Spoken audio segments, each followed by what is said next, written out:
Mis amados hermanos, Jesús es sumamente intencional en todo lo que hace. Cuando nosotros leemos la palabra de Dios en los evangelios, nosotros vemos que cada paso que da Jesús, cada palabra que Él da, está pensada. Él no toma nada al azar, no hay nada que Él haga al azar. Todo tiene un propósito. Dentro de su plan perfecto, eso se va desarrollando de una manera oportuna y cada suceso va aconteciendo de acuerdo a cómo fue establecido desde la eternidad. Cada oportunidad de la vida de Jesús es de hecho usada para enseñar una profunda verdad espiritual. Y todo eso a pesar de la creciente oposición que nosotros vamos viendo, por ejemplo, en el Evangelio de Marcos, que se va presentando en contra de Jesús. En la porción que nosotros hemos estado estudiando en estas últimas semanas, Jesús ha continuado su ministerio ahora en la región de Galilea nuevamente, en este que se puede considerar un segundo bloque de gran enseñanza que inició en el momento en que Jesús eligió a sus 12 discípulos, que ellos serían conocidos como los apóstoles y que el propósito de esa lección era como, en cierto sentido, establecerlos como los nuevos gobernantes de ese nuevo reino.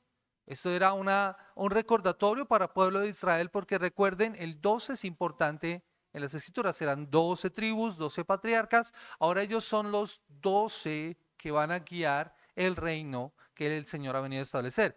Y este pasaje, esta porción va a finalizar en el capítulo 5 con el milagro de la resurrección de la hija de Jairo. El pasaje que hoy estamos estudiando inicia desde el versículo 20. Y en esta porción nosotros estuvimos mirando la semana pasada donde ocurrió y dice la palabra del Señor, versículo 20, y se agolpó de nuevo la gente, de modo que ellos ni aún podían comer pan. Versículo 21, cuando lo oyeron los suyos, vinieron a prenderle porque decían, está fuera de sí. Ese es el contexto en el que se está dando esta porción, cuando viene la familia de Jesús para llevárselo. Jesús usa esta situación particular que se está presentando para exponer a los discípulos y a la multitud reunida quién es la verdadera familia, quién es su verdadera familia, quién es la familia del reino. Los versículos 22 al 30, como estuvimos viendo la semana pasada, trataron acerca de la opinión que tenían de Jesús los maestros de la ley. Los primeros, su familia, lo consideraban que estaba loco, que estaba demente. Los segundos consideraban que él era un endemoniado. La respuesta a la opinión de los primeros se la dio en los versículos que estuvimos considerando la semana pasada y era esa respuesta de quién es realmente Jesús. Más adelante en el capítulo 4 él va a enseñar acerca del reino de Dios, las parábolas acerca del reino, en lo que se conoce precisamente de esa manera, las parábolas del reino, comenzando con la parábola del sembrador. Y esta no es la primera vez ni la última en que se va a mencionar la familia terrenal de Jesús, es decir, a sus hermanos y hermanas y a su mamá. En el capítulo 6, Marcos nuevamente nos va a mostrar quiénes eran la familia de Jesús cuando va a Nazaret en esta ocasión a predicar y a hacer milagros allá. Y recuerdan que en ese contexto, en Nazaret, no puede hacer muchos milagros porque la gente no cree en él. Y allí se nos mencionan los hermanos y la madre de Jesús. La familia en ese contexto es muy importante porque el valor de una persona estaba determinado por la familia a la que pertenecía. De hecho, en ese contexto, las personas se identificaban por el lugar donde nacían o por la familia o el padre que tenían. Y hay varios ejemplos de eso. Por eso Jesús es Jesús de Nazaret, el lugar donde creció. Jacobo, hijo de Alfeo. Entonces hay un reconocimiento de quién es Alfeo y Jacobo era el hijo de Alfeo. O sea, todo el mundo conocía quién era Alfeo y por eso reconocían a Jacobo. O a los hermanos Juan y Andrés, que eran los hijos del trueno, como les puso Jesús, los hijos de Zebedeo. Él era un personaje importante, por eso se le reconoce a ellos. Ahora, esto da cuenta de quién era, de por qué era tan importante la familia. La llegada entonces de la familia de Jesús para hacerse cargo de él va a ser usada entonces para enseñar una profunda verdad espiritual. Las declaraciones de Jesús hasta ese momento, como todas sus declaraciones, causaron un profundo revuelo entre sus oyentes. De allí que sea necesario entonces comprender lo que este pasaje significa a la luz de su contexto y que debemos interpretar nosotros hoy en cuanto a este mismo pasaje, preguntándonos quién es la verdadera familia de Jesús, quiénes son la familia del reino y cómo podemos ser nosotros parte de esa familia. En este sermón que yo he titulado La familia del reino. la familia del reino. Y lo primero que nosotros debemos ver es cuando su familia lo busca y lo manda a llamar. Acompáñeme nuevamente a Marcos capítulo 13, versículo 31 y 32. Dice, vienen después sus hermanos y su madre y quedándose afuera enviaron a llamarle, y la gente que estaba sentada alrededor de él le dijo, tu madre y tus hermanos están afuera y te buscan. La situación, como les comento, se desarrolla en esa confrontación que tuvo Jesús con los fariseos, con los maestros de la ley, en un milagro que se dio en ese momento, y fue la liberación de un ciego mudo y endemoniado. Mateo capítulo 12 y Lucas capítulo 11 nos cuentan ese milagro. En ese momento, cuando Jesús realiza el milagro, es evidente. Tan evidente es que el hombre que era mudo pudo hablar y pudo oír, perdón, era ciego y era mudo, o sea, pudo ver y pudo oír. Y ahora eso había causado una maravilla entre las personas, pero no todos se habían sentido de esa manera. Los fariseos y los escribas, al no poder negar el milagro, afirmaban que Jesús hacía esto por el poder de Satanás, por el poder de Belcebú, o que estaba bajo la influencia de Belcebú. Esta acusación era bastante seria porque, como Jesús mismo lo va a explicar, hacer esto equivalía a cometer blasfemia, una ofensa contra Dios, una actitud de falta de respeto dirigida hacia el mismo carácter de Dios, que demostraba una gran incredulidad. Eso era ofender al Espíritu Santo que estaba obrando a través de Jesús en ese momento. Y ese sería un pecado que no sería perdonado. Eso mostraba entonces un nivel de dureza y un nivel de dureza en el corazón y de incredulidad tan grandes que eran irredimibles. Ese es el contexto en el que se está dando este pasaje. Sus familiares, como les comento, ya lo habían considerado locos. Ahora, su familia había hecho un largo viaje para poder encontrarse con Jesús, más o menos unos 50 kilómetros desde Nazaret hasta Galilea, que estaba ubicada al lado del mar de Galilea. Allí estaban María, la madre de Jesús, y sus hermanos. Aunque de sus hermanas no se dan sus nombres, algunos manuscritos mencionan que Jesús tenía hermanas. Y esto es importante, mis amados hermanos, porque podemos estar seguros de que eran hermanos biológicos de Jesús. No como algunas personas quieren hacer creer que eran como la familia extendida de Jesús. No, son hermanos biológicos porque la palabra que usa es la palabra para hermano de sangre. Y Marcos capítulo 6, versículo 3 nos dice los nombres de estos hombres: Jacobo, José, Judas y Simón. Ahora, la preocupación de su familia debió haber sido muy grande, ya que había venido toda su familia. Había venido toda su familia, sus hermanos estaban allí para buscarles. Pero con esa multitud tan grande, llegar hasta Jesús era muy difícil. Era muy difícil, no era fácil poder llegar para poder hablar con él, ya que estaba rodeado siempre de multitudes de personas. De tal modo que lo que ellos hicieron fue enviarle un mensaje y quedarse afuera esperándolo para poder hablar con él.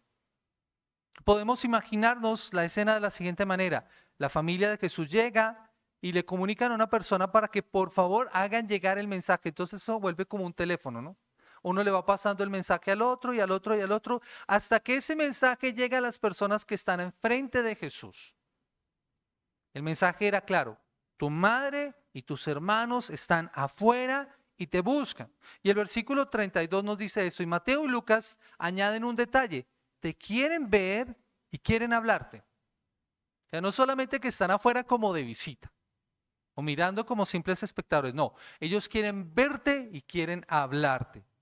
Así que la intención es que Jesús saliera a ellos. Ahora, la motivación por la cual han ido hasta este lugar es porque tienen una opinión de Jesús. ¿Cuál es la opinión de Jesús? Lo consideran un loco. Lo consideran un loco. Y han ido para detenerlo, literalmente para tomarlo a la fuerza, dice el versículo 21. Dice, y vinieron para prenderle porque decían está fuera de sí. Lo que sabemos es que posiblemente lo buscaban porque querían protegerlo. Pero también recuerden que había la posibilidad de que esta acción de Jesús produjera deshonra a la familia, y esta era una preocupación que ellos tenían muy grande y que no querían que ocurriera. Así que la intención y la motivación no eran correctas. De hecho, sabemos incluso por Juan capítulo 7, versículo 5, que los hermanos de Jesús no creían en él. Los hermanos de Jesús no creían en él. Y eso es interesante, mis amados hermanos. Uno pensaría que la familia de Jesús, por ser la familia de Jesús, tendrían algún privilegio en especial, alguna atención o alguna distinción particular. Es que son los hijos, los hermanos de Jesús, la familia de Jesús.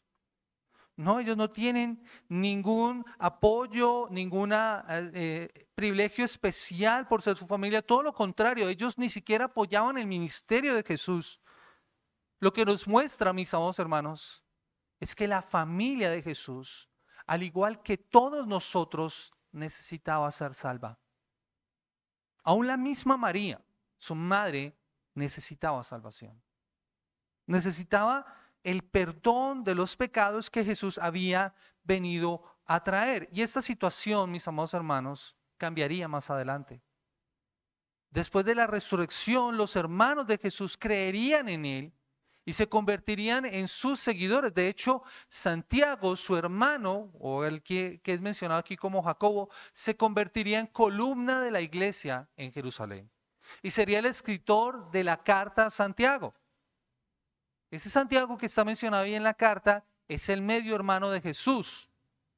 Y Judas, el otro Judas que es mencionado allí, también escribe la carta de Judas, que es más corta, pero está enviada a las otras iglesias. Aunque corta, es muy significativa, mis amados hermanos. Sus familiares entonces no entendían quién era Jesús en ese momento, mucho menos estaban entendiendo su misión, pero esto evidenciaba lo que estaba pasando también. Al final, sus mismos compatriotas lo rechazarían. Esas multitudes que en un principio seguían a Jesús, más adelante estarían gritando delante de Poncio Pilatos: crucifícale. Apoyados o alentados por los líderes religiosos, que lo llevaría entonces esto finalmente a morir en la cruz del Calvario. Pero como ya vimos en la introducción, todo esto se está dando de manera intencional, o sea, esto no está ocurriendo por casualidad. Todo esto tiene un propósito, todo esto está dentro de un plan perfectamente orquestado y organizado por el Señor Jesús. Y todo esto lleva también, mis amados hermanos, a esa respuesta que Jesús quiere dar usando esta situación y que nosotros encontramos en los versículos 33 al 35 y que es nuestro segundo punto, la respuesta de Jesús y lo que significa. La respuesta de Jesús y lo que significa. Versículo 33 dice: Él le respondió diciendo: ¿quién es mi madre y mis hermanos? Y mirando a los que estaban sentados alrededor de él, dijo: he aquí mi madre y mis hermanos, porque todo aquel que hace la voluntad de Dios, ese es mi hermano y mi hermana y mi madre.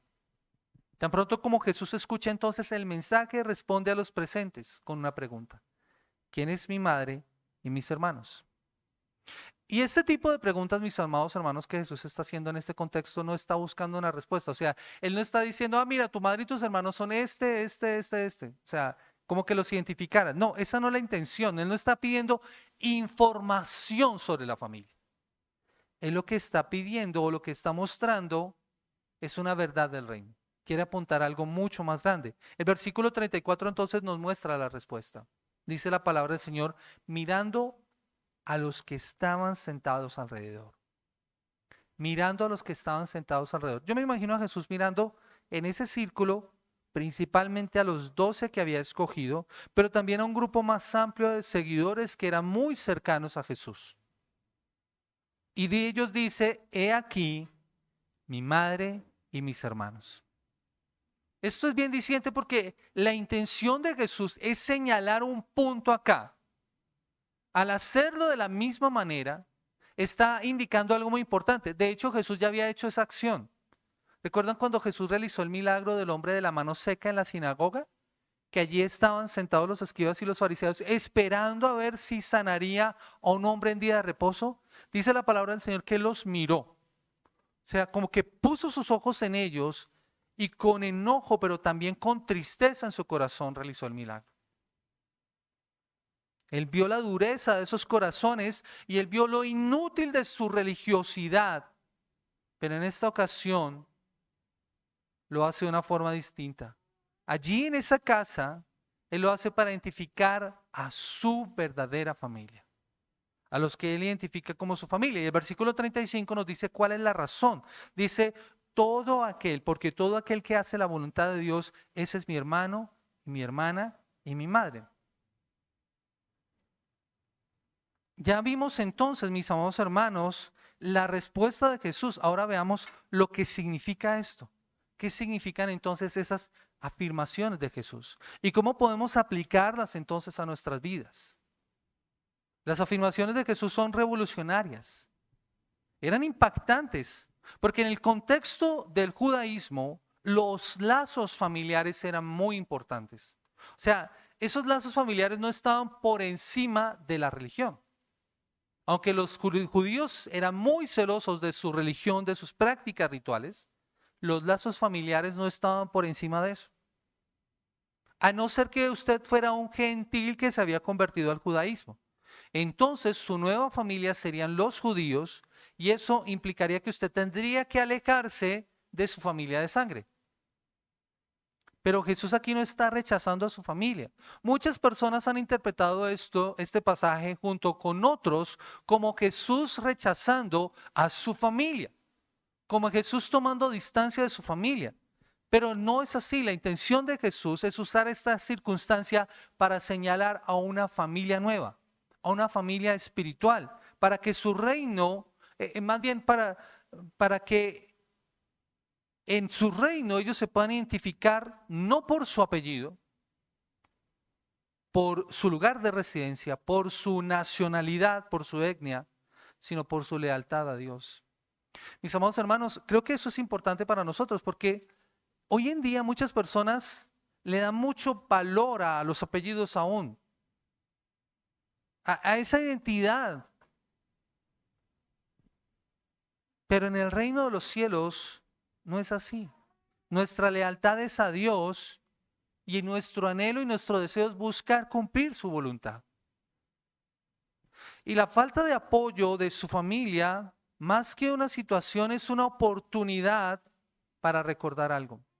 Aquí se está recordando que ese mismo suceso está ocurriendo en el día en que los fariseos estaban acusando a Jesús de actuar bajo la influencia o bajo el poder o de ser incluso el mismo Belcebú.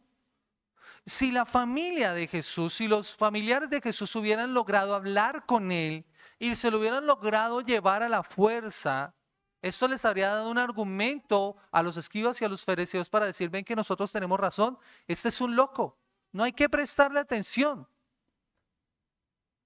Así que Jesús es intencional en cada aspecto y cada paso que da. Y aunque sus familiares no lo comprendían, esto nuevamente, como les comentaba a mis amados hermanos, señala el rechazo que aún sus propios compatriotas tendrían con él cuando fuera a Jerusalén. Pero la historia también nos deja ver aquí algo que Jesús quiere sentar y es el nuevo pueblo, la familia del reino. La familia del reino. Esa familia del reino sí cree en él. Esta familia del reino sí tiene claro por quién hace los milagros. Esta familia del reino se somete a la voluntad del Padre. Y esta familia está conformada por toda clase de personas. De hecho, el Nuevo Testamento nos muestra a esta familia, dice en los videos de Bible Project, de Proyecto de la Biblia, dice esta familia multiétnica. Acompáñeme por favor a Gálatas capítulo 3, el versículo 28. Gálatas capítulo 3, versículo 28. Y noten cuál es el origen y cuál es la unión que tiene ahora esta familia. Gálatas capítulo 3, versículo 28. Dice la escritura de la siguiente manera: ya no hay judío ni griego, no hay esclavo ni libre, no hay varón ni mujer, porque todos vosotros sois uno en Cristo. Léanlo nuevamente conmigo, por favor. Dice, ya no hay judío ni griego, no hay esclavo ni libre, no hay varón ni mujer, porque todos vosotros sois uno en Cristo. Noten allí las distinciones que hay. Ya no es una cuestión de etnia, de cultura, de identidad nacional. No tiene que ver con la condición o el estrato social, esclavo libre. No tiene que ver con el género, hombre o mujer. No, todos somos uno en Cristo. ¿Notan eso? Mis amados hermanos, por eso es que nosotros usamos la expresión hermanos.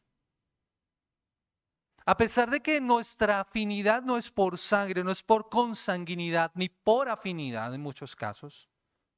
Nuestra relación más profunda y más verdadera es la de hermanos porque pertenecemos a la familia del reino. Y por eso es que podemos compartir, mis amados hermanos, el evangelio y a los pies de la cruz todos estamos en el mismo lugar. En el evangelio y a los pies de la cruz todos estamos en el mismo lugar. No es tu apellido lo que te da valor delante del Rey. Es la unión que tienes con Cristo lo que te da valor, lo que da significado a tu vida. Esa familia no pone, y en esta familia, en la familia del reino, no se pone ninguna lealtad por encima de Cristo, de sus enseñanzas, ni del servicio que se le debe prestar. Es como dice un autor, Jesucristo vino a crear un nuevo pueblo, cuya lealtad encuentra primero y por encima de todo, cuya lealtad se encuentra primero y por encima de todo en Jesucristo y el reino de Dios. Mis amados hermanos, tú y yo pertenecemos a ese reino, a esa nueva familia. Tú y yo ahora formamos parte de esa nueva familia. Por eso es que este pasaje es tan importante, porque nos evidencia quiénes son de la familia del reino. Pero Jesús también usa esto para mostrar una nueva relación que es ejemplificada o que se puede ejemplificar con la condición en la que cada grupo está. Noten esto. En esa relación hay unos que están afuera y otros que están adentro. Pero eso se puede llevar un poco más allá. En el contexto, ¿quiénes eran los que estaban adentro? ¿Quiénes consideraban que estaban adentro? Los líderes religiosos, su propia familia. Pero ahora ellos se van a convertir en los de afuera. ¿Por qué? Porque no creen en Él. Porque no lo reciben. Porque no hacen su voluntad, se niegan a hacer su voluntad, no reconocen el señorío de Jesús como Salvador y esto los deja afuera. Pero ahora los de afuera, los que estaban excluidos, los que para los fariseos y para los escribas no tenían valor, ahora se van a convertir en los de adentro. Noten esto, ¿quiénes eran estos? Los marginados, los que no tenían el conocimiento, los ignorantes, los pecadores, los recaudadores de impuestos, los gentiles. Ellos se van a volver ahora los de adentro. Los que están alrededor de Jesús, ellos se van a convertir en los de adentro, porque reciben salvación. Es como dice Pablo, primero a los Corintios, y noten esto, estas personas de las que habla Pablo a los Corintios eran los que estaban afuera, y en ellos nos podemos identificar nosotros plenamente. Primero a los Corintios, capítulo 6, versículo 9 al versículo 11. Primero a los Corintios, capítulo 6, versículo 9. El versículo 11. ¿No sabéis que los injustos no heredarán el reino de Dios? No erréis ni los fornicarios, ni los idólatras, ni los adúlteros, ni los afeminados, ni los que se echan con varones, ni los ladrones, ni los avaros, ni los borrachos, ni los maldicientes, ni los estafadores heredarán el reino de Dios. Y esto erais algunos, mas ya habéis sido lavados, ya habéis sido santificados, ya habéis sido justificados en el nombre del Señor Jesús y por el Espíritu de nuestro Dios. Noten esto, estos estaban fuera, pero por la obra de Cristo ahora están ¿dónde? Dentro. Esos que estaban excluidos ahora forman parte del reino. Y eso es lo que Jesús nos quiere mostrar. Pero esto tiene una aplicación para nosotros también. Porque debe llevarnos a hacer una pregunta seria. ¿En qué lugar te encuentras tú? ¿En qué lugar te encuentras tú? ¿Estás afuera o estás adentro? ¿En qué lugar te encuentras tú? Miren, mis amados hermanos, la enseñanza de Jesús, como ya les he mencionado, no implica o no está en ningún momento señalando que hay que despreciar a nuestras familias. Así como dicen, lejos de nosotros tal cosa. No. Pero Jesús sí está poniendo un aspecto muy importante que nosotros debemos dar como prioridad de nuestra relación con Él. Y es que debemos poner la voluntad de Dios por encima de todo lo demás en nuestras vidas. Debemos poner la voluntad de Dios por encima de todo lo demás en nuestras vidas. Nuestro amor por Dios debe ser tan grande que todos los demás amores sean puestos a un lado. Tenemos un orden de prioridades totalmente diferentes. Yo no sé si ustedes han escuchado esa expresión, pero eso es muy común escucharlo en nuestra cultura. En mi casa lo mencionan cada nada. Usted conoció primero que mamá, que esposa. No sé si han escuchado eso.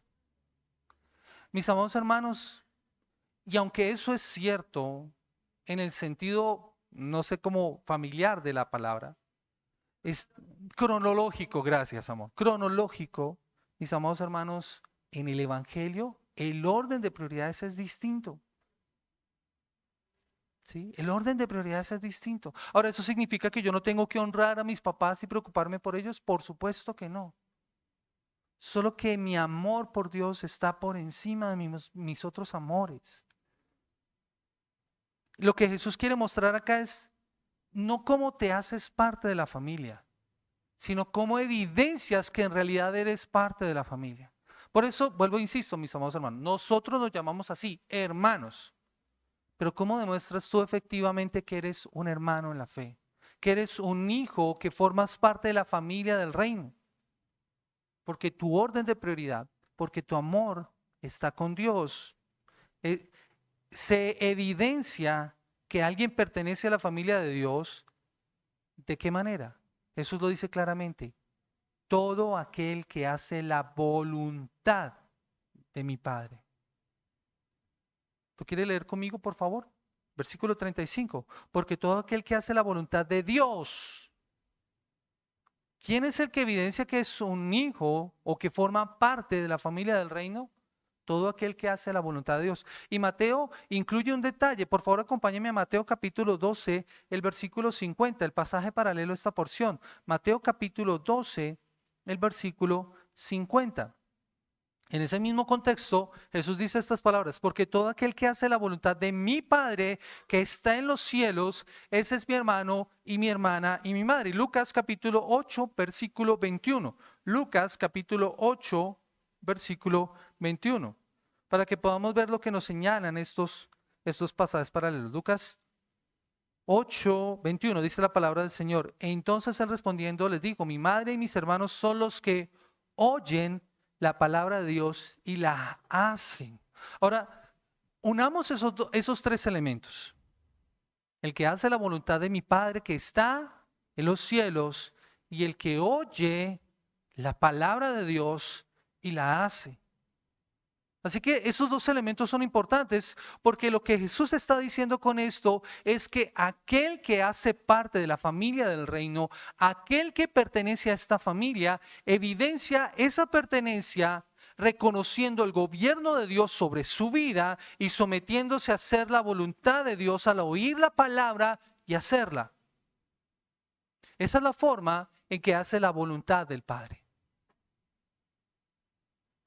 Hacer la voluntad del Padre que está en los cielos es el resultado de haber sido salvo. No trae salvación. O sea, no es salvación por obras, pero sí evidencia la salvación que tienes. Lo que Jesús está implicando acá es que el discípulo conoce y hace la voluntad de Dios y así demuestra que vive en una nueva familia, la familia del reino.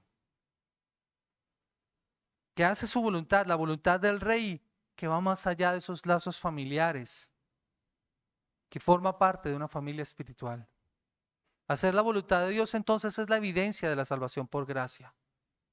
Hacer la voluntad de Dios es la evidencia de la salvación por gracia, de que perteneces a esa familia, con los costos que esto implica. Por eso es que en muchas ocasiones Jesús fue duro cuando llamó a sus discípulos a seguirle. Todo aquel que pone sus manos en el arado, pero mira hacia atrás, no es digno de ser mi discípulo. En algún momento una persona le dijo a Jesús, deja primero que entierre a mis padres. ¿Y qué le dijo Jesús? Que los muertos entierren a los muertos. Tú ven y sígueme. ¿Jesús está despreciando a su familia? No, le está diciendo cuáles deben ser tus prioridades. En Lucas capítulo 4, versículo 26, Jesús está diciéndole que todo aquel que no desprecia a padre o madre por causa de él.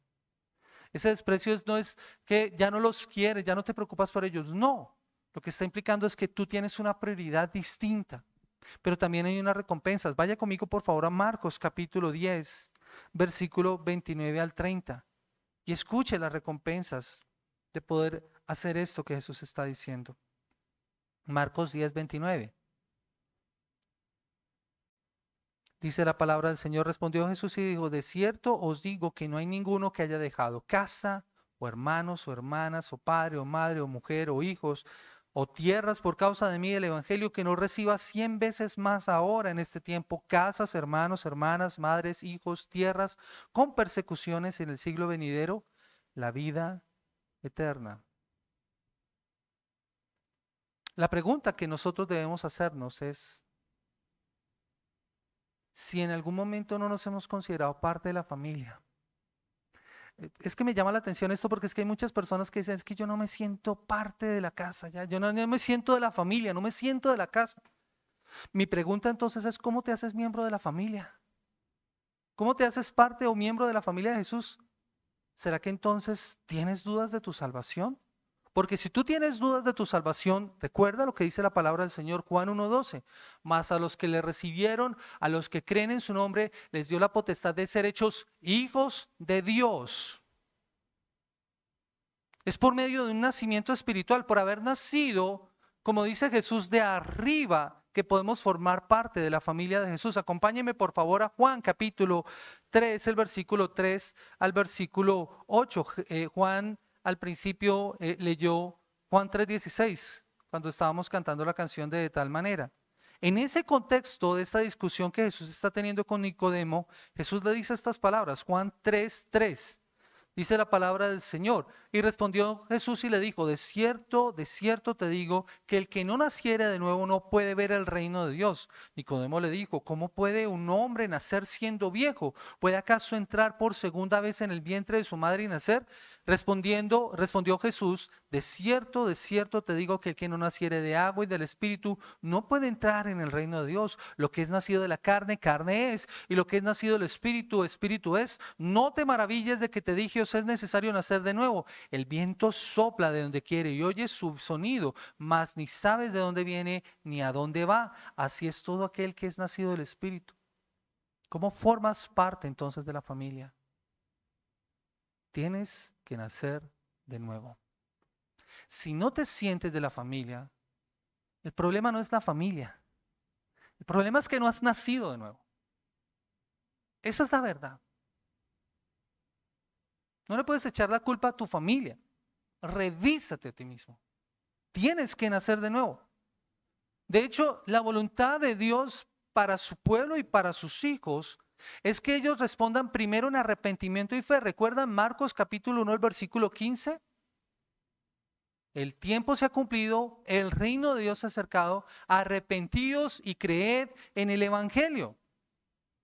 Esa es la forma en la que te haces parte o formas parte ahora de la familia del reino. Entonces, por el poder del Espíritu Santo, seremos habilitados para vivir una vida de obediencia a la palabra de Dios, porque los verdaderos discípulos, los verdaderos hijos de la familia del reino, tienen cuidado ahora de hacer la voluntad de Dios, porque quieren honrar a aquel que dio su vida por ellos, a su Señor y a su Salvador. Vaya conmigo por favor a Romanos capítulo 8, el versículo 14. Romanos capítulo 8, Romanos 8, 14 al 17. Y escuchen lo que dice Pablo. O sea, si tú ahora formas parte de la familia, lo evidencias con la obediencia, pero esa obediencia inclusive no la haces tú, es por medio del Espíritu Santo. Escucha lo que dice Romanos 8, 14. Dice, porque todos los que son guiados por el Espíritu de Dios, que son hijos de Dios. Pues no habéis recibido el espíritu de esclavitud para estar otra vez en temor, sino que habéis recibido el espíritu de adopción por el cual clamamos Abba Padre. El Espíritu mismo da testimonio a nuestro espíritu de que somos ¿qué? ¿Somos qué? Dígalo con convicción. ¿Somos qué? Hijos de Dios. Y si hijos, también herederos y herederos de Dios y coherederos con Cristo. Y si es que padecemos juntamente con Él para que juntamente con Él seamos glorificados. Esa es la evidencia, mis amados hermanos. Y el poder que ahora recibimos para poder hacer la voluntad de Dios. La familia espiritual de Jesús entonces está conformada por todos aquellos que tienen una relación salvadora con Él por medio de la fe, que han rendido sus vidas a Jesús como Salvador. Esa es la evidencia de que eres un hijo de Dios y que formas parte de la familia del reino. Es por eso que dice John MacArthur, la verdadera conversión siempre se ha caracterizado ¿por qué? Por la obediencia a la palabra de Dios y por la sumisión a la autoridad de Cristo. Y digo esto por esto, mis amados hermanos. Hay personas que dicen, yo me gusta el evangelio, pero no me gusta la iglesia. Eso es como si una persona me dijera a mí, tú me caes muy bien, pero con tu esposa yo no quiero nada. Mis amados hermanos, somos de la familia del reino. Desechar a la familia del reino es desechar al rey. Y nosotros tenemos que tener mucho cuidado con eso. Necesitamos la iglesia. Por eso déjame hacerte una pregunta. ¿Jesús es tu Señor y tu Salvador? Porque si aún no lo es, yo te invito a que vengas a Él en arrepentimiento y fe y formes parte de la familia del reino. Por eso nuevamente escucha las palabras del Evangelio en Juan 1:12, más a los que le recibieron, a los que creen en su nombre, les dio la potestad, les dio el derecho de ser hechos hijos de Dios. En el reino esas nuevas relaciones ahora están basadas por la fe, por la obediencia, por la confianza en Cristo, no en relaciones de consanguinidad. Mira las recompensas de ser un hijo de Dios y de formar parte de su familia. Acompáñame por favor a Juan capítulo 6. Juan capítulo 6, el versículo 40. Porque el Señor también nos da con esto unas grandes recompensas, como ya lo veíamos, y aquí incluye otras. Juan capítulo 6, el versículo 40, dice la palabra del Señor. Y esta es la voluntad del que me envió, que todo aquel que ve al Hijo y cree en Él tenga vida eterna, y yo lo resucitaré en el día postrero. A la verdad, mis amados hermanos, nosotros aún le damos mucha importancia a las relaciones. Y de hecho muchos de nosotros basamos nuestra identidad en el lugar donde nacemos, a la familia a la que pertenecemos y a muchas otras cosas.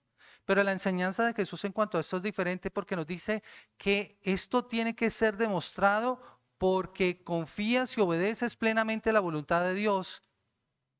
Y luego Jesús señala a aquellos que hacen la voluntad de Dios y esos son considerados parte de su familia. Así que una persona no puede decir que forma parte de la familia de Dios, de la familia del reino, y no hacer la voluntad del Padre. Así que este pasaje nos muestra algo que es incluyente y es excluyente. Es incluyente porque pone un límite al llamado para formar parte, perdón, no porque no pone límite al llamado de formar parte a esta nueva familia. Esta familia incluye a todos, hombres, mujeres, libres o esclavos, ricos o pobres, no importa la situación como lo leíamos en Gálatas, pero también es excluyente, porque dice que esto se tiene que demostrar por medio de hacer la voluntad del Padre, por medio de hacer la voluntad del Padre. Así que debemos reconocer la gracia sobre nuestras vidas, porque nadie puede hacer la voluntad del Padre sin la guía del Espíritu Santo. Aún nosotros necesitamos de la ayuda del Espíritu Santo. Filipenses capítulo 2, el versículo 13, ¿recuerdan lo que dice? Dice, porque Él es el que produce en vosotros, ¿qué? El querer como el hacer por su buena voluntad. Así que aquellos que reconocen a Jesús como el Señor de sus vidas van a responder al deseo de obedecerle, con ese deseo de obedecerle. Y de esa manera evidenciarán que forman parte de la familia de Dios. Esa nueva familia, mis amados hermanos, como lo he mencionado y quiero reiterarlo, recibe un nombre. Esa familia recibe el nombre de iglesia. Mis amados hermanos, la iglesia funciona como la nueva familia de Dios en la tierra, como el reino, la familia del reino. En muchas ocasiones pareciera que el evangelio dividiera, pero el evangelio también une. Porque en muchas ocasiones las familias, por causa de que una persona cree, son divididas. Mi hermano Paul mencionaba ahorita en el estudio de hombres que en algún momento determinado en su vida tuvo que tomar distancia de su familia porque no estaba de acuerdo con sus prácticas y no las iba a validar. ¿Cuántas veces a nosotros no nos ha tocado tomar distancia de nuestra familia en la sangre porque han actuado de forma contraria a lo que enseña el Evangelio? Es triste, pero en muchas ocasiones es así. Pero el Evangelio también une, porque cuando yo tengo que tomar distancia de mi familia en la sangre, tengo una familia que ha sido comprada con el precio de la sangre del Señor Jesús, que ahora me recibe en sus brazos. Es una familia formada por creyentes en Jesús, que han confesado que Jesús es el Señor. Esa nueva familia nos une y une a aquellos que se han quedado tal vez sin familia, sin amigos, sin grupo, aquellos que han sido separados por causa de la fe, en donde, como les digo, hay un amplio abanico de personas, de todas las condiciones sociales. La iglesia entonces es esa nueva familia, la familia del reino de Dios. Así que la enseñanza de Jesús pone entonces en prioridad estas relaciones y le da una importancia muy grande a lo que yo soy como hijo de Dios. No en base a lo que tengo, a lo que hago, con quién comparto, las influencias que tengo, de dónde vengo, no. No soy más digno tampoco por ser creyente. Mi condición de estar en la familia del reino no me hace a mí más importante que alguien que no. Eso también debe mantener en mi mente la humildad, mis amados hermanos. Tenemos que ser humildes también. El llamado entonces ahora es el servicio y el amor. Es el tratar de cubrir las necesidades de otros, pero también me ayuda a mirar con misericordia a los que están fuera. Mis amados hermanos, nosotros somos parte de la familia del reino, pero afuera hay muchas personas que andan sin familia. Miren, ¿saben qué hicieron los primeros cristianos con esta idea en mente? Ellos valoraron la adopción como un regalo maravilloso para alcanzar a otros e incluirlos en la familia. En el antiguo imperio romano, los niños y las niñas eran abandonados. Si los padres no los querían tener, fácilmente los podían dejar en la calle para que murieran o para que fueran esclavizados o prostituidas las niñas. ¿Saben qué hicieron los cristianos cuando vieron esto? Los cristianos recibían a estos niños. Miren, para el imperio romano y para un padre, un niño podía recibir el nombre hasta los 8 días de nacido y una niña hasta los 9. Antes de eso entonces podía dejarlos. Los cristianos, ¿qué hicieron? Todos esos niños que podrían haber tenido un destino muy cruel, eran adoptados y recibidos en el seno del hogar de los cristianos. Y eso, mis amados hermanos, tiene un sentido muy importante.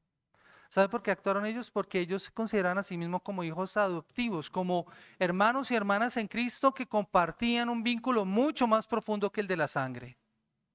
Ese es el vínculo que nos une a nosotros. Por eso nosotros debemos desarrollar un ambiente más de familia. Nosotros debemos percibirnos de esa manera, como una familia que ayuda a cubrir las necesidades físicas, pero también espirituales de nuestras personas, de las personas a nuestro alrededor. Es esa familia que te apoya, que ora por ti. Contrario a lo que estaba pasando con la familia de Jesús, que querían era prenderlo y llevarlo como loco a la casa. No, nosotros debemos actuar de una forma diferente, apoyarnos para poder hacer la voluntad de Dios. Por eso es que no podemos ignorar lo que implica ser hijos de Dios y formar parte de su familia. Nosotros somos por naturaleza seres sociales, necesitamos estar en comunidad. Y el Señor nos ha dado eso en la iglesia, una comunidad que está conformada de familias. La iglesia suple eso.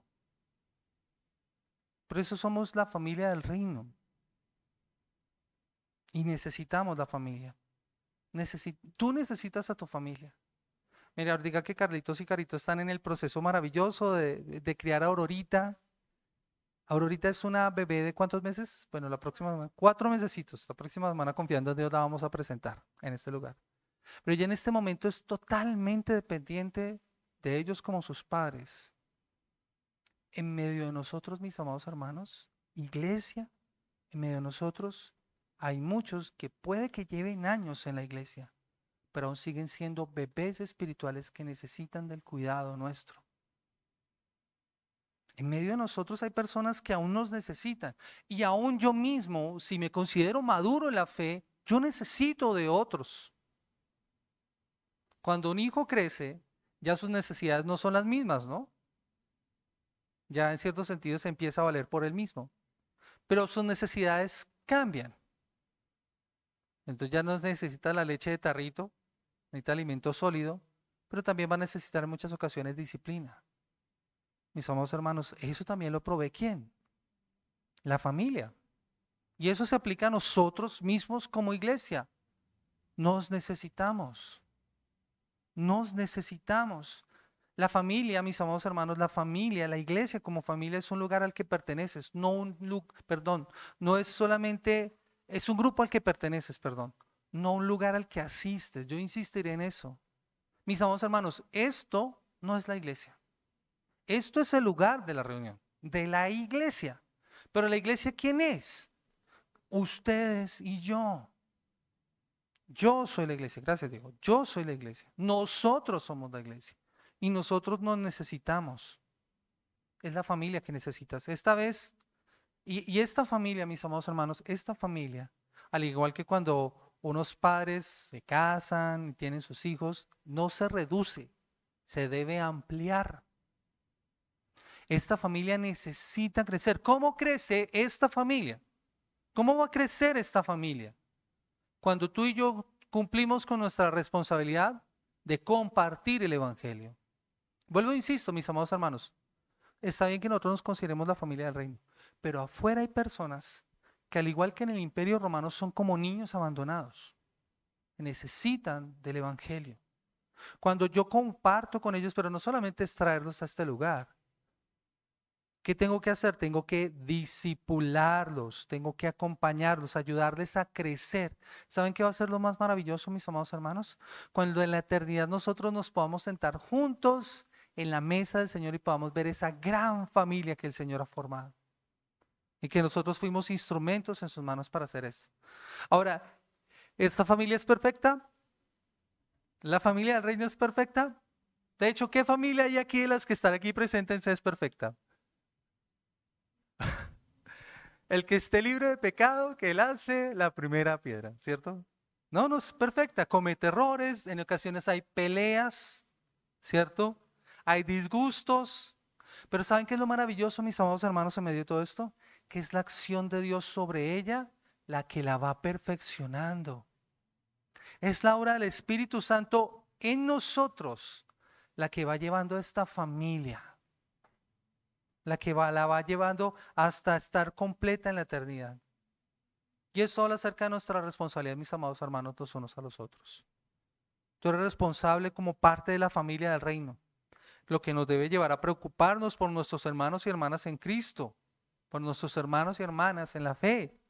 Así que te preocupas por tu hermano, tú lo llamas cuando no viene, cuando no lo ves, lo visitas, lo disipulas, lo alientas en la fe, lo mentoreas.